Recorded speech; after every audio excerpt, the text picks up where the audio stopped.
Gracias, presidente.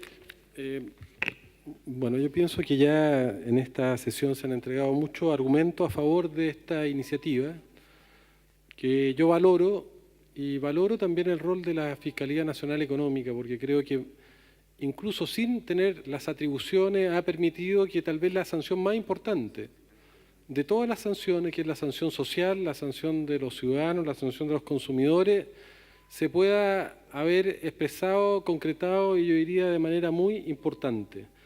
Pero evidentemente, mientras no existan sanciones que generen desincentivo real, estas prácticas de colusión y de atentado justamente a la libre competencia van a seguir existiendo.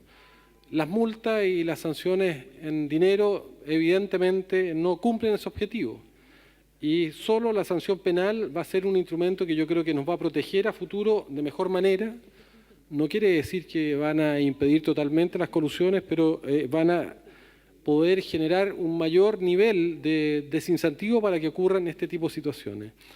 Yo quiero hablar de algunos temas prácticos que nos ha tocado vivir como experiencia propia, que dan cuenta justamente de la necesidad de avanzar en el sentido de este proyecto, que yo creo que es un gran avance. Siempre se podrá seguir perfeccionando, pero es un gran avance. Existen grandes áreas de la economía, de la sociedad chilena, donde existen problemas de libre competencia, particularmente en el sector salud. La libre competencia tiene que ver cuando los mercados funcionan.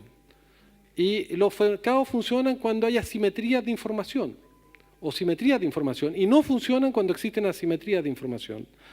Yo creo que uno de los temas que está pendiente justamente es avanzar en fiscalizar y en generar garantías de información simétrica entre pacientes e ISAPRE, que se han coludido históricamente en el pasado, pero ha sido muy difícil demostrar esa colusión. Yo mismo hice una denuncia a la Fiscalía Nacional Económica hace años atrás porque teníamos la evidencia de los propios vendedores de ISAPRE que nos señalaban que ellas se habían puesto de acuerdo para subir al mismo tiempo los costos de todos los planes y reducir las prestaciones.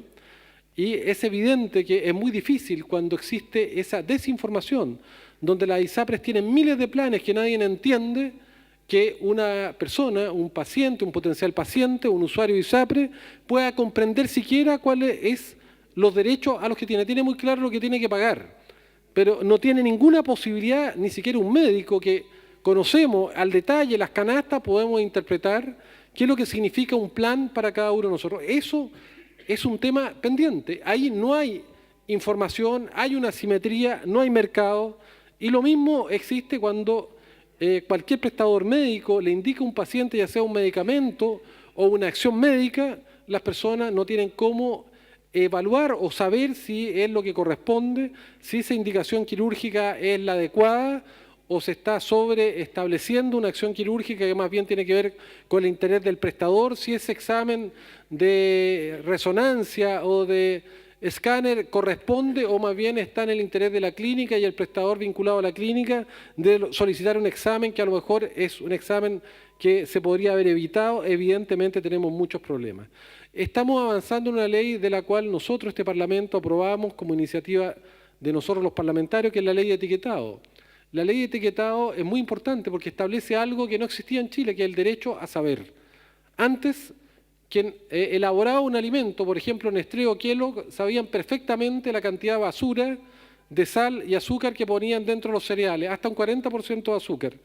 Y además se coludieron para poner todas el mismo etiquetado que se llama GDA, que es un etiquetado que pusieron todas las empresas, que no está afirmado en la ley, es decir, lo pusieron unilateralmente, pero que es tan críptico que permite justamente poder poner dentro de un envase que parece saludable basura con niveles inmensos de sal y azúcar que son adictivos.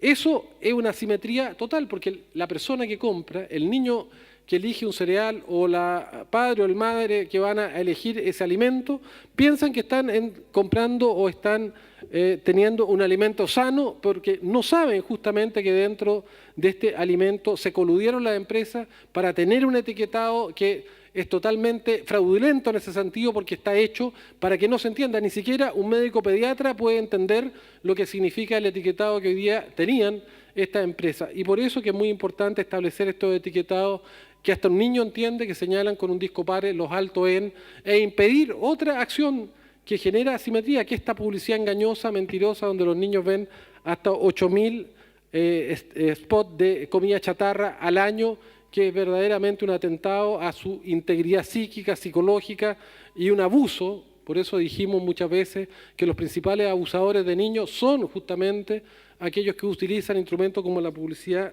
engañosa y abusiva. También me parece interesante que nosotros debiéramos generar instrumentos para que la Fiscalía Nacional Económica pudiera generar o pudiera tener acciones para equilibrar esta simetría que tiene que haber, porque o si no los mercados no operan. ¿Qué va a ocurrir hoy día con estos alimentos que están llenos de sal y azúcar? Van a tener que bajar la sal y el azúcar, porque es la única manera de liberarse de estos stickers y es la única manera de volver a tener publicidad en la televisión, de poder venderse en los colegios. Y eso hace que el mercado opere. En la medida que los ciudadanos tienen información y rompen esta asimetría, se produce justamente la competencia y se produce el rol que cada cual y todos quisiéramos que tuviera el mercado. A mí me tocó participar en el tema medicamentos. Creo que fue en el año 2007 que junto con la senadora Carolina Goich y Gabriel Silver hicimos una medición de los costos de los precios de los medicamentos comparados con Cenabás, y donde le aplicábamos a Cenabás un 10% de gasto administrativo más un 15% de utilidades, y nos dimos cuenta que el precio a que llegábamos era superado por esos mismos medicamentos vendidos en las cadenas de farmacia, que llegaba hasta en un 1000%. Bueno, fuimos a la Fiscalía Nacional Económica. Yo quiero valorar lo que hizo la Fiscalía Nacional Económica, porque si bien no pudimos aplicar sanciones, se estableció la responsabilidad. Incluso en ese tiempo en la farmacia Ahumada, ellos declararon que efectivamente habían participado en este proceso de colusión, se establecieron sanciones. Nosotros además fuimos al Ministerio Público, generamos una querella, una denuncia penal que tuvo durante mucho tiempo formalizado a muchos de estos delincuentes de cuello y corbata, que fundamentalmente eran de algunos laboratorios y de estas grandes cadenas que son un verdadero monopolio. En ningún país del mundo existe el monopolio y la concentración en materia de medicamentos que existe en Chile, y las irregularidades que existen. Son el 90% de la distribución de medicamentos. En cualquier país del mundo son concesiones, como ocurre en toda Europa, o en países latinoamericanos como Argentina no se puede tener más de 15 farmacias. En Chile es una situación escandalosa, lo que ha permitido justamente que a través de estos procesos de colusión, y lo siguen haciendo hoy día, tengamos uno de los más altos gastos de bolsillo, y los medicamentos en Chile siguen siendo carísimos. Parte de la colusión que se expresa hoy día en la lista de precios. La ley dice que las farmacias o cualquier actividad económica tiene que tener lista de precios.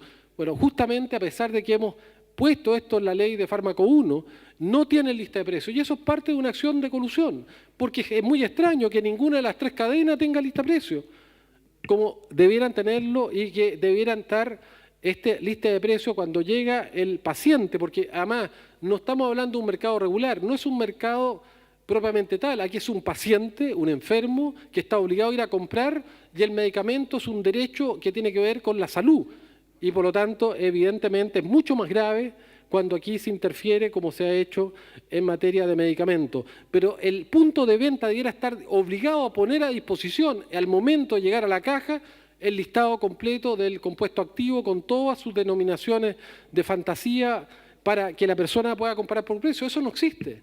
Y no existe en ninguna cadena. Entonces, ¿será casual que no exista en ninguna cadena? ¿Será casual que ninguna cadena, ninguna de las tres en Chile tenga lista de precios y que hayan llegado a una... No, aquí es parte de los procesos de colusión que siguen existiendo. Lamentablemente, nosotros en esta denuncia que hicimos en el Ministerio Público, finalmente, como decía el senador Navarro, las penas que se pudieron aplicar, dado que no había una legislación expresa de poder sancionar penalmente, fueron tener que cumplir algunas acciones, entre comillas, de prestaciones ciudadanas, que a mí, por último, me parece que está bien que hayan sido sancionados, pero eso lo que queda pendiente es si esa sanción va a ser lo suficientemente disuasiva para que a futuro estas cadenas y estos laboratorios no sigan teniendo las mismas prácticas. ¿Cuál es mi conclusión? Que sigan teniendo las mismas prácticas, que basta ir a cualquier farmacia para darse cuenta que no tienen lista de precios, que no tienen etiquetados los medicamentos, que siguen teniendo medicamentos carísimos, que siguen vendiendo marcas propias. Acaba de sacar el CERNAC hace un mes atrás un informe que es lapidario, y que es vergonzoso, que nosotros esperábamos que después de todo lo que ha ocurrido, de la Fiscalía Nacional Económica, el Ministerio Público, la Ley Farmacounio, esta cadena y estos laboratorios han aprendido, y no han aprendido nada, eliminaron los genéricos, no hacen más bioequivalencia a los genéricos y están eliminando, por razones de interés comercial, un instrumento sanitario que era fundamental, que eran los genéricos más baratos, lo que nos vimos obligados a hacer una ley de fármaco 2, que yo espero esta vez sí que logre hacer una ley que no repita esta tradicional historia que ha tenido Chile, que echa la ley, echa la trampa, que es lo que han hecho sistemáticamente estos actores de este mercado, que es tan sensible. Yo lo pongo como ejemplo porque creo que de los mercados sensibles, el más sensible, donde hay más asimetría y donde se vulneran más los derechos, es aquel que tiene que ver con la salud. Por eso, mis felicitaciones a la Fiscalía y a este proyecto de ley, porque creo que van en el sentido correcto. Gracias, presidente.